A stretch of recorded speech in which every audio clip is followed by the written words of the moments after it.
রাহুলকে সবাই রাহির কাছাকাছি বসতে বলে একটা ভালো ছবি তোলার জন্য। এদিকে তিতলি বুদ্ধি করে ওয়াশরুমে যায়, সব জলের কলগুলো খুলে দেয় ফোন করার জন্য। রাহিকে তার মা বলছে, এদেরকে আগলে রাখিস মা, এরা খুব ভালো মানুষ। রাহির বাবা রাহুলকে বলে যে রাহিকে খেয়াল রাখতে, কিন্তু রাহি বলে আমি নিজের খেয়াল নিজেই রাখতে পারবো। তখন সেখানে রাজীব রায়চৌধুরী আসে, বলে দুই পরিবার যখন একসাথে হয়েছি একটা ফ্যামিলি ফটো তুলে নেওয়া যাক। তারপর তখনই তিতলি রাহির ফোনে ফোন করে। তিতলি বলে দিদি ভাই, এরা আমাকে বিক্রি করে দেবে, আমাকে বাঁচা। তারপর ফোনটা কেটে দেয়।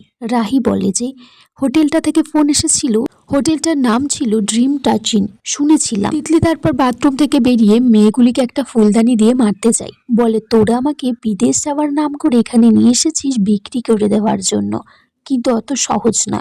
তিতলি একটা চেয়ারে আরাম করে বসে, মনে মনে বলছে দিদি ভাই ঠিক আসবে আমাকে বাঁচানোর জন্য, ততক্ষণে আমার কিছু খাবার নিয়ে টাইমটা ওয়েস্ট করতে হবে।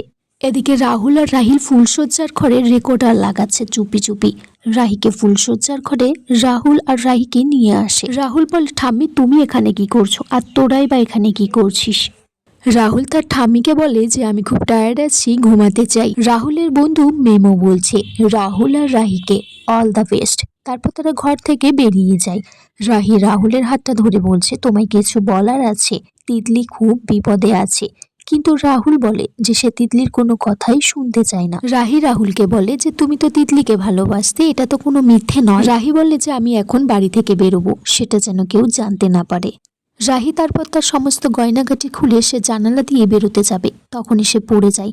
রাহুল তাকে ধরে নিচে নামিয়ে দেয় আর বলে যে কোনো দরকার নেই, আমিও তোমার সাথেই যাব।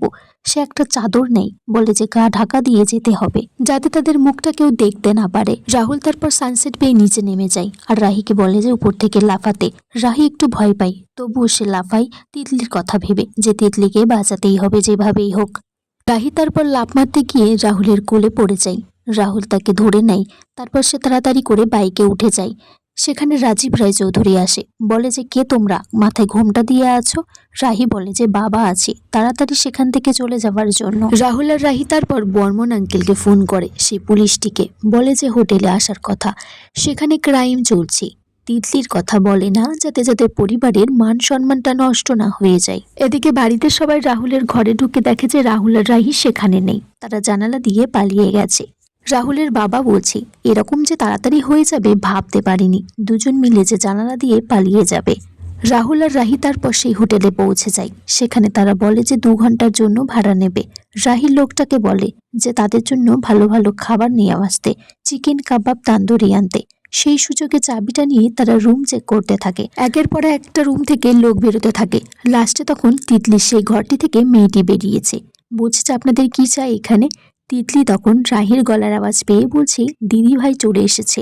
সে চিৎকার করে দিদি ভাই বলে চিৎকার করতে চায়, কিন্তু তারা মুখটা চেপে ধরে রাখে মেয়েগুলো। আর এখানেই এই পর্বটা শেষ হয়ে যায়। বন্ধুরা তোমরা কমেন্টস করে জানিও কেমন লেগেছে এই পর্বটা।